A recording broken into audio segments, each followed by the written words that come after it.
À Djamé, Croix-Rouge de Côte d'Ivoire, à l'école de secourisme. Ici, on assiste à une démonstration consistant à mettre en lumière les premiers secours.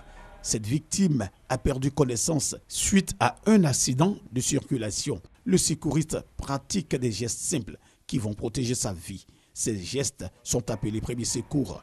Selon les responsables de la Croix-Rouge, les populations doivent être formées à ces gestes de manière gratuite. Une simple position peut sauver une vie. Arrêter une hémorragie externe visible peut sauver une vie.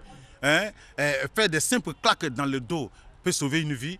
La communauté, sachant bien que nous avons la qualification et que le secours est notre cœur de métier, alors cette communauté-là visite nos locaux et nous leur donnons cette formation. Chaque jour, ce sont plusieurs secouristes à travers le monde. Leur travail est reconnu par les populations.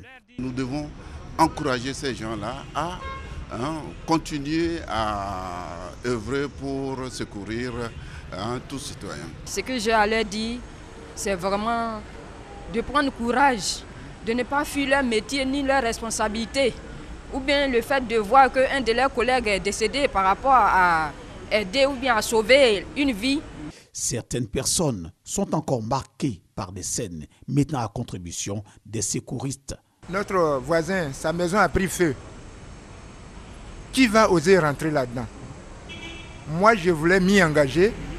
Ma femme me dit, si tu t'engages, et tes enfants ici. Heureusement pour nous, voilà les pompiers qui arrivent. Et les pompiers sont rentrés. Quand les sapeurs-pompiers sont arrivés, ils ont éteint le feu.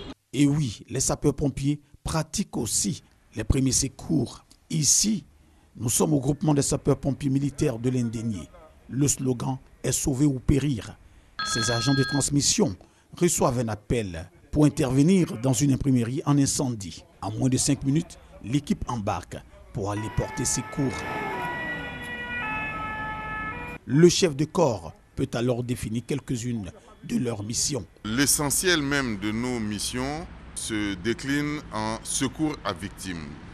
Il faut dire que les statistiques ces dernières années montrent que 80% de nos interventions sont pour secours à victimes. Accidents domestiques, accidents de travail, accidents de la circulation et puis 10% environ pour les incendies. La journée mondiale des premiers secours est célébrée depuis 2000. Elle a lieu tous les deuxièmes samedis du mois de septembre.